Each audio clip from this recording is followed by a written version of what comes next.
I'm with Gareth Bacon, who is a member of parliament in the UK. Now, you were recently in Israel going down to the Gaza border to see the sites of the October the 7th terror attack. Why did you want to go and visit? Well, I think it's very useful to go to Israel. I've been to Israel before, but it was before the 7th of October attack. So I wanted to see how different it was. And there's an organization called the Conservative Friends of Israel that takes parliamentarians over to Israel 2 or 3 times a year. The last time I went was February of 2023, so 8 months before the 7th of October. And I was asked to go, and so I decided that I would do it. It was early in January, I think the second week of January. So it's the first week the Parliament was back after the recess. And CFI put the agenda together, part of which, obviously, everything it turned out during the 5 days that we were there was reflected in the 7th of October. So we met a lot of people who had, to some extent or another, been involved. And part of which we went down to the Kfar Azar kibbutz, which was one of the kibbutz that was attacked at 6:30 on the day. And we were shown around by a woman called Ayla Epstein, who lives on the kibbutz, or lived, because nobody lives there now. And she showed us around. She was there on the day, and she survived, but many of her family, including her son, did not. And she talked us through in a very matter-of-fact way what happened, almost blow by blow, on the kibbutz. And that was very eye-opening. And then after that, we drove directly from there to the Nova Music Festival site, which was also extremely powerful because there's a big memorial there now. And it's like a forest of pictures of all the people that were killed there. And that's very sobering. For people like me who live in a country where this sort of thing doesn't happen, to go there and see that, I think all of us on the trip felt that quite deeply. And a lot of the people there, particularly at the Nova Festival, were so young as well, weren't they? Yeah, they were. It was a music festival. These were kids. These are young adults at best. Obviously, completely unarmed young adults. They were not a military target. That wasn't the point of the 7th of October, obviously. It was to terrorize. And hundreds of them were killed. And apparently, they weren't an assigned target initially. One of the paragliders was flying over the site and radioed in that there's hundreds of people down here, and they decided to divert and attack them and killed hundreds of them. It's just appalling. It's very difficult for someone, from my country to compute this because we don't have marauding bands of gunmen in our country by and large, certainly not on this scale. And it was, as I say, it was an educational trip, but a very eye-opening one. I imagine the mood was very different in Israel since the other times that you've been there. It was. I mean, Israelis are remarkable people because, they live in a very small country in which they have great historical and psychological ties to for obvious reasons, but they are surrounded by enemies it's not a new thing. I mean, a lot of people in the West think that the 7th of October is almost an isolated thing, but it's not. I mean, Israel, ever since it was recreated in 1948, the state of Israel has been attacked regularly. And over here, we don't really understand that. And this is one of the reasons why me going there for my personal education was very, very useful. And why do I encourage everyone else to go there? Because you learn a lot more by being on the ground and seeing the sights. But the Israelis just get on with it, which I think is remarkable. Bearing in mind they are surrounded by enemies that do want to kill them. And most Israeli families have got some bad stories to tell in terms of how things have impacted on them personally. And we met many of them this time, far more than we did when we went there in 2023. And it leaves a very big mark. I mean, it's one of those things. I mean, speaking to my colleagues who are with me on this trip, none of us will forget it. It was a very powerful thing. Do you have members of CFI who are pro-Palestinian that they have been there as well to see what's happening? Well, CFI is Conservative Friends of Israel, so I suppose it's obviously there's a pro-Israel slant to it. But whenever we do these trips, we also do go over to the West Bank. We go over to to Ramallah. The first time we went, I met the Deputy Prime Minister of the Palestinian Authority. We were due to meet the Prime Minister, but he was unavailable on the day. This time, there were no politicians available to meet us, so we met various other people. So we do look at both sides. We go to both sides of the border, which is useful. And we got to the first time we went over, we met a Palestinian polling expert. Forgive me, I can't remember his name. And that was very useful and educational because obviously in the West Bank, there haven't been elections since 2006, which to Western ears means, you start raising questions about that. But the reason they haven't apparently is because Fatah, who run the West Bank, are acutely aware that if they have elections, there's a good chance that Hamas might take power in the West Bank. Fatah and Hamas hate each other and tend to fight each other, which is exactly what happened in Gaza, where Hamas are in power. And that's why they haven't had it, because they thought if Hamas take power in the West Bank, there's going to be all-out war in the Middle East. Well, obviously there is conflict in the Middle East anyway, but the West Bank are not involving themselves directly in the war in Gaza, which is interesting. And that would have been the case had Hamas been in power there. So all of these things are things that I think in the West, we don't understand this. We don't know this enough. And there's a lot of ignorance spoken. When the Prime Minister talks about, the British Prime Minister talks about a two-state solution, which state is he talking about? He's talking about Gaza, or he's talking about the West Bank, because they're not the same place. And they're not run by the same people. And there's Israeli territory in between the two. So, how does that work? And this kind of ignorance in Western Europe, I think, is worrying, because lots of people have opinions about what's going on, but almost nobody knows what they're talking about. Imagine if you give a two-state solution to Gaza and make that as the land, you've got Hamas. Hamas are in power, so how can that be having the terrorists in power? Well, I don't see how that can work. I mean, part of Donald Trump's 20-point peace plan is that Hamas have to demilitarize and withdraw from all aspects of government. And you can understand that because, of course, they exist to kill Israelis and to kill Jews. So how could Israel possibly tolerate a Hamas government, especially after the 7th of October? But Hamas are not demilitarizing. If anything else, they are rearming and retraining. And that was the evidence that we saw when we didn't go into Gaza, we went to the border. And that's what we heard from the civilian military organization that's down there, that's being headed up by a US general. So it is deeply worrying, the situation. I don't think it's over, unfortunately. What sort of stories did you hear from some of the survivors? Well, some of them are quite hair-curling, but there was a man that we met in Jerusalem who was the father of a young man who was killed at the Nova Music Festival site. Now, this particular man was in the IDF. He was off duty and he had gone to the concert with some friends. And when it was apparent that they were being attacked, that this was a full-blown attack, a lot of people ran for the nearest shelter, and I saw the shelter when I was there. And there were about 25 people crammed into this. There wasn't sufficient space. And he took charge and he got everyone to get on the floor. And Hamas were clearing the site, so they attacked the shelter. And they were throwing grenades in, and he threw them back. And with his bare hands, he killed 2 or 3 Hamas attackers. He threw something like 7 grenades back out of the shelter. The 8th grenade exploded and killed him. And then Hamas killed some of the people in the shelter, took some others prisoner and took them into Gaza. Obviously, they've all been released now, or their bodies have been released. We met the father of that young soldier who was doing that. And he showed us videos. His son was a concert-level pianist, as well as being a very accomplished infantry soldier, apparently. And listening to him talk about his son, this was his eldest son as well. He had 7 or 8 children, I think, and this was the eldest son. When you hear tales of complete heroism like that, I mean, he had his bare hands, he wasn't armed, and he was against fully armed Hamas gunmen who were there intent on killing him and killing as many people as possible. That sort of heroism is the kind of thing that people of my generation don't encounter very often. And when you hear this man talking about his son and the way that he spoke about him, when I listened to Ayla Epstein talking about what happened in the kibbutz and how her son died, because her son died saving his fiancée. He jumped on a grenade and they didn't know that she was in the room, so he could absorb the explosion of the grenade to save her. Things like this are just, it made my eyes water, to be honest. When we said goodbye to Aylet at the kibbutz, I wanted to say something to her to convey how much this had impacted on me. And I went and shook her hand and then found I couldn't speak. So I gave her a hug instead, because it was such a hard thing to listen to. Because it wasn't just her son that died. I think 4 other members of her family were killed that day. And that's very difficult to listen to. Did you meet any of the hostages or hostage family members? No, we didn't. I think that was planned, but it wasn't available, unfortunately.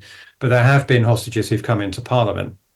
I haven't met any personally, but I know that some of my colleagues have. And I can only imagine how harrowing that is. I've seen the photographs of the hostages. Now, these would have been people kept underground for a long period of time who didn't know that they were going to live or die. They were barely fed, living in very unsanitary conditions. Many of them did die in captivity. This is all appalling. It's really, really grim stuff. So, it's one of those things that it needs to end, but I don't know how it ends, really. Because when you're fighting against people that, it's part of their belief system, that dying for the cause is something to be sought, not just accepted, sought. I'm not sure how you end that peaceably. Did you see the 43-minute video that Israel produced before you actually went out to the Yes, south? I did. I saw it in Parliament a couple of months before I went, and it's one of the most appalling things I've ever seen. Mm. And bearing in mind, it's not just produced, or the footage is not just Israeli. Some of it was taken from Hamas mobile phones and from CCTV in people's homes and on the street, and dash cam footage from cars that were driving by that were shot. It's horrendous. The lack of humanity in that film is incredible. And we watched it again in Israel. And when I looked at the agenda and we were flying over on the plane on the way, I said to the lady that was running the CFI director, we had a chat about it because I said, look, on the one hand, I would rather not see that film again. I've seen it. It's not something I need to see again. But on the other, I don't really want to offend our hosts. So, and in the end, I did watch the film again. But it was, it's one of those things you never forget. I had to keep telling myself I wasn't watching a drama. Yeah. I was watching real life. And, Yeah. that was horrendous. Does all of this help you to understand Israel's war, particularly at the moment? We've got Iran. Iran are sponsors of terror, including Hamas. So seeing the video and going down to the sites, does that actually help you to understand today? Because obviously Israel's getting criticism for what they're doing in Iran at the moment. So does that help you in any way? It does. I mean, Iran is probably the greatest state sponsor of terrorism the world has ever seen, because obviously Iran fund Hezbollah, they fund Hamas, they fund the Houthi rebels. They're behind virtually every Islamist terror attack over many years, somehow traces its way back to Iran. And the idea of a nuclear armed Iran is something that should keep people awake at night. I think so. I kind of do understand what's happening. I don't know what the precise trigger was, because Iran has been known to be doing lots of this stuff behind the scenes. And I don't think the Israelis and Americans have particularly well communicated precisely why now they've decided to do this. And I think that they would have benefited by doing that so that people can understand why this is happening, because there is a huge depth of ignorance generally about the situation in the Middle East. And when we were over in Israel, we met the Deputy Foreign Minister, Sharon Haskell. And we'd been down to talk to the Civil Military Coordination Centre.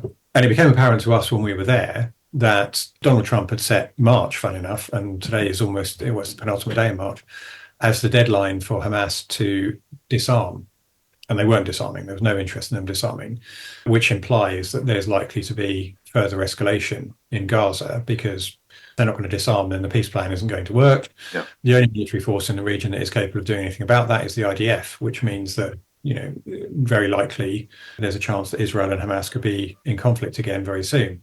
And I remember saying to the minister, I'm assuming your military is prepared for this, but what about your communications plan? Because Israel is losing the communications war because they are not communicating what is happening. Similarly, with Iran, which is a massive escalation in the tension, obviously, in the Middle East, a lot of people over here don't know why this is happening. And it tends to focus a lot on Donald Trump because he is regarded by many in the Western world as a liability.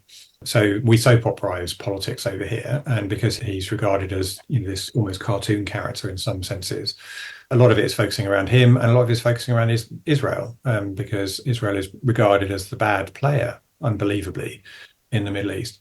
And I do think that Israel and America would profit greatly by being a bit more open with their communications. Now, you've spoken to these people and you've heard their stories, and they're moving stories. So when you see the marches in the UK, how do you feel about that when you see marches every Saturday in London? Well, I don't think they should be allowed, to be honest. I mean, I had an argument with the Commissioner of the Metropolitan Police back in, it was the first week of November 2023. He had a meeting with Conservative London-based MPs at the time. And the Home Secretary at the time was very publicly encouraging him to request the power to ban the marches, which he did do with the Al-Quds March a couple of weeks ago. And he refused to do that, claiming he didn't have the legal power. He does have the legal power, and he should have banned them, because what was happening was anti-Semitism in plain sight. And that has led to a massive increase in anti-Semitism in this country. Recently, the attack on the 4 Jewish ambulances in North London, last week, is the latest example of that.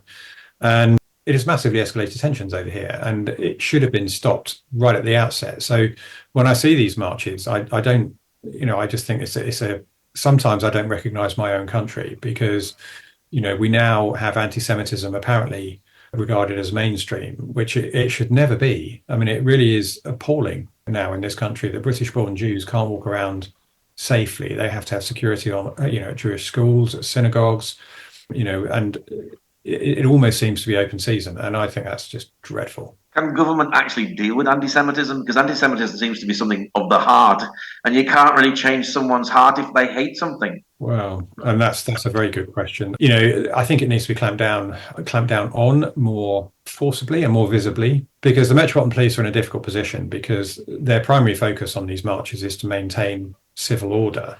And they insist that they are watching the crowds and they arrest people afterwards and et cetera, et cetera. But the trouble is nobody sees them doing that. So, justice needs to be not just done, but seen to be done in this country. And if you have, as we did in the early marches, people walking around waving signs for jihad, standing next to a police officer who's standing there doing nothing, that looks an awful lot like toleration of anti-Semitism. And, I think that we need to turn the screw a little bit on some of this stuff because it now, 2 years in, the rise in anti-Semitism in this country, open anti-Semitism, is something that I've never seen before. And, it's not for the betterment of this country. Mm. Now you serve Orpington. Are you able to fight anti-Semitism in your area? And do you have Jews in your area? Not many. I mean, Orpington is southeast London or Kent. It's more akin to Kent, really. So we don't have a large Jewish population. So I've not really had to do. We don't have a large Muslim population either. And the other thing that I should say about the Muslim populations around the country is it would be a tremendous mistake to assume that all Muslims take the same view on all of this stuff, because of course they don't. There are some that take this position, but not all. And that's a big problem because the temptation is to start dividing lines, say, well, all Jews do this and all Muslims do that and all Hindus do this and all Catholics do that and all Church of England people do that. Once you start to fragment society like that, you end up in a very tense place. And this is one of the greatest things is that to be regretted about what's been happening in the Middle East in the last couple of years is that our society is starting to fragment along sectarian lines. And that's not where we need to be at all. Why do you support Israel? Because I think Israel is a very tolerant, pluralistic democracy. When I listen to people talking about Israel being an apartheid state, having been there myself, I have never been onto the top of Temple Mount because whenever I've been in Israel, whenever I've been in Jerusalem, it's tended to be a Friday. And on Friday, nobody other than Muslims are allowed on Temple Mount. Now, if Israel was the apartheid state that it is proclaimed to be by its detractors, why on earth would they allow the most sacred place in the whole of Judaism to be run by people from another religion? They simply wouldn't do that. That is not the case. I think Israelis, they just, from all the Israelis that I've met, just want to live their lives. They want to live in their country and have, the same kind of lives that we do. Now, that's not to say that there aren't some things that the Israeli government could do differently or that everything they do is perfect and altruistic. But I don't think you'll find any human beings on earth that are perfect and altruistic. So, I think Israel is it's a democracy in a sea of tyranny in a part of the world that's always going to be very, very difficult. I think that if we could ever get to a two-state solution, that would be the optimum place to be. But there are so many barriers to that at the moment. I'm not sure that we'll get to that anytime soon. What is your hope for the future for Israel and for the Jewish people, particularly the Jewish people in the UK? Well, in the UK, I hope they can just live their lives. I mean, this country has been religiously pluralistic for a long time. I mean, there has been discrimination in the past. I'm a Roman Catholic, and Catholics for centuries in this country were persecuted and oppressed. That hasn't been the case since the Catholic Emancipation Act back in the 1830s. So, and Jews have lived in this country for centuries, and they lived perfectly peaceably alongside everybody else. We need to get back to that. We need to get back to people not feeling that they can't walk around their own capital city anymore because they are a certain religion. That should never be the case. And I hope we do get back to that. And I hope that in the Middle East, we can reach a situation where, peace is the norm rather than antagonism and bloodshed. It used to be said that you could never get that in places like Northern Ireland because Catholics and Protestants were taught to hate each other. Well, that hasn't been the case for 3 decades now, more than 3 decades. So if it can be achieved there, surely it can be achieved in the Middle East as well. And that's what I would hope for. Well, Gareth, thank you very much for sharing today. My pleasure, Paul. It's nice to meet you.